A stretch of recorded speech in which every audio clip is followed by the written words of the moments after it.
Hosco Fittings, we design and manufacture fluid handling components, valves, hose fittings, tubing, and other assemblies that are used in mainly robotic painting and finishing applications where there's a lot of high volume parts and components being painted.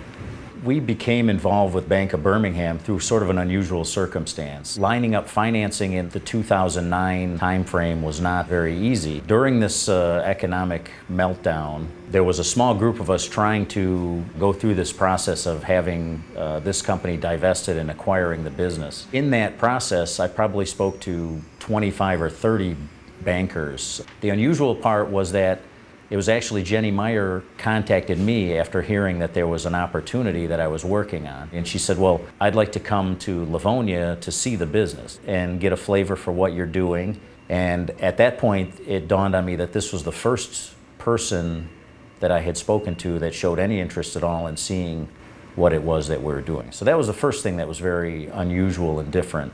The second thing that was very unusual was within one day of Jenny's visit, she came back and said, hey, we can offer you the following term sheet, and here's what we're willing to do, and here it is on paper. This was unheard of. I had talked to many, many people, and nobody offered really any kind of concrete plan other than a lot of talk. But within a day, we had a term sheet, and again, a very clear understanding of what the bank would or could do for us. My experience with banking has always been with much larger, giant banks. I banked with a company that went through multiple consolidations. It probably changed names 3 times in 5 or 6 years. So I didn't really have a lot of experience with a community bank, but we've been pleasantly surprised. They've grown with us and we've had no issues related to the size or access, the lack of a branch on every corner. It is not an impediment. Immediately they set us up with the ability to process and scan checks in without having to visit the branch.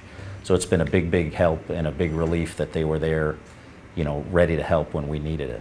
In fact, we find that it's a big improvement. Certainly all of the key people at the bank are on a first-name basis with not only myself but most of the staff here. They strike a tremendous balance of knowing and understanding and being involved in the business, but at the same time staying out of our way and letting us manage and run things the way we see fit and the way a real partner would. So I would not have any qualms at all about dealing with a community bank versus a much larger institution. I would tell anyone who is looking for a banker to consider Bank of Birmingham, and we have told many people that. They've been a tremendous partner for us, and again, we've referred many people to the bank, and as far as we know, everybody has had a very similar experience to ours.